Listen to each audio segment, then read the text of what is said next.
Baiklah, perkenalkan nama saya Mardalini, NIM 19059021.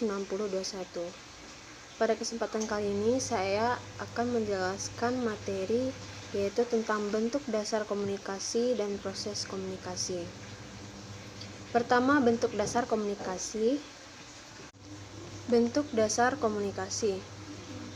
Komunikator yang efektif tentu saja memiliki beberapa alat komunikasi yang bila ingin menyampaikan suatu pesan. Mereka tahu bagaimana menempatkan kata yang mampu membentuk suatu arti, bagaimana mengubah situasi menjadi lebih menarik, bagaimana mengajak peserta untuk ikut aktif berpartisipasi dalam diskusi, bagaimana menyelipkan humor yang mampu menghidupkan suasana, bagaimana menyiapkan ruangan yang mampu menghidupkan diskusi, apakah dilakukan melalui tulisan atau ucapan. Pada dasarnya, ada dua bentuk komunikasi yang lazim digunakan dalam praktek dunia bisnis maupun non-bisnis, yaitu komunikasi verbal dan non-verbal. Masing-masing bentuk komunikasi tersebut dapat dijelaskan secara singkat sebagai berikut. Yang pertama, komunikasi verbal. Komunikasi verbal merupakan suatu bentuk komunikasi yang disampaikan kepada pihak lain melalui tulisan maupun lisan. Dalam kehidupan sehari-hari seperti mengirim surat atau telepon kepada orang tua, teman, dan berbincang-bincang atau mengobrol dengan teman. Dalam dunia bisnis, beberapa contoh komunikasi verbal antara lain penyampaian pesan melalui surat, memo, teknologi komunikasi modern, rapat pimpinan, briefing kepada karyawan, wawancara kerja, dan presentasi.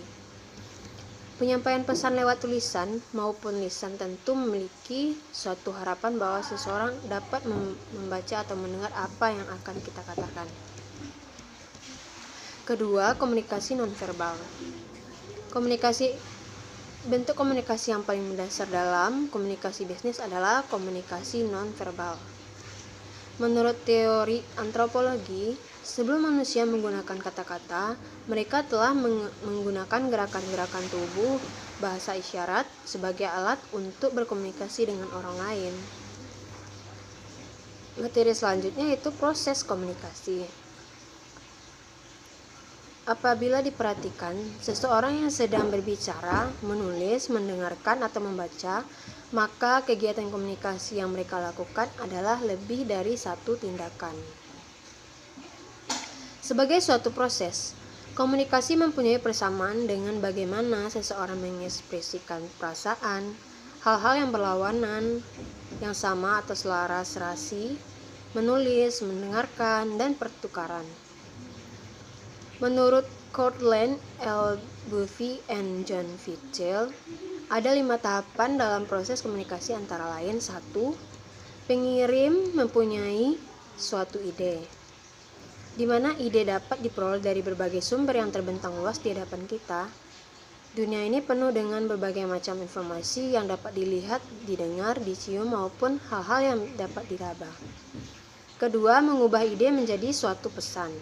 Dalam proses komunikasi, tidak semua ide-ide dapat diterima maupun dimengerti dengan sempurna.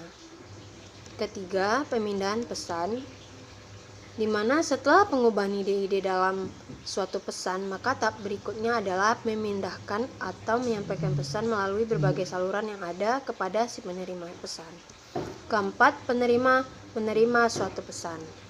Komunikasi antara seseorang dengan orang lain akan terjadi bila pengirim mengirimkan suatu pesan dan penerima menerima suatu pesan. Kelima, penerima memberi tanggapan dan umpan balik ke pengirim. Umpan balik adalah penghubung akhir dalam suatu mata rantai komunikasi. Ia merupakan tanggapan penerima pesan yang memberikan kesempatan bagi pengirim untuk menilai efektivitas suatu pesan. Cukup sekian penjelasan dari saya. Saya ucapkan terima kasih.